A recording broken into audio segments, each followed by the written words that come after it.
Other ways to say hi, hello, or how are you in Hiligaynon. You can say hi or kamusta or kumusta. Hi, kamusta, kumusta, musta. Hello can also be kamusta, kumusta, or musta. Kamusta ka or kumusta ka means how are you? Kamusta ka? Kumusta ka? Maayong aga, good morning. Maayong aga, maayong udto, good noon. Maayong udto, maayong hapon, good afternoon. Maayong hapon, maayong gabi, good evening.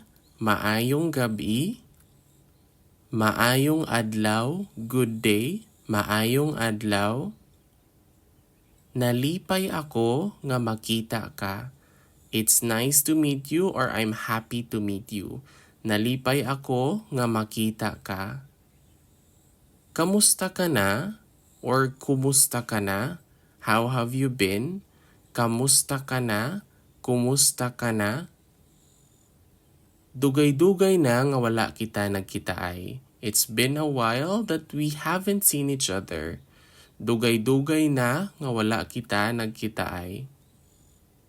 Kamusta ang tanan? Or kumusta ang tanan? How's everything? Kamusta ang tanan? Kumusta ang tanan? Kabay nga maayo ang tanan. I hope everything is well or going well. Kabay nga maayo ang tanan.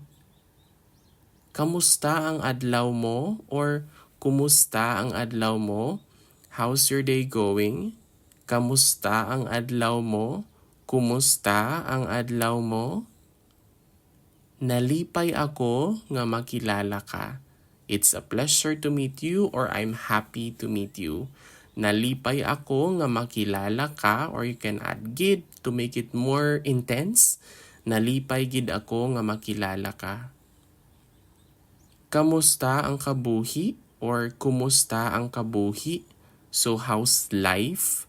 Kamusta ang kabuhi? Kumusta ang kabuhi?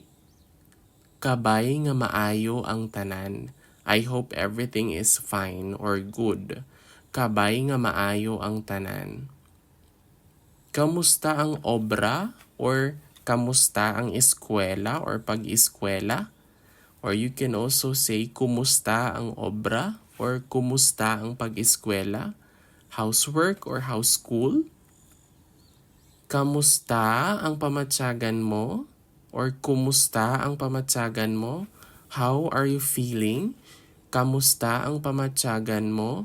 Kumusta ang pamatyagan mo? Ano ang bag-o? What's new with you? Ano ang bag-o? And that is all about the different ways to say hi, hello, or how are you in Hiligaynon.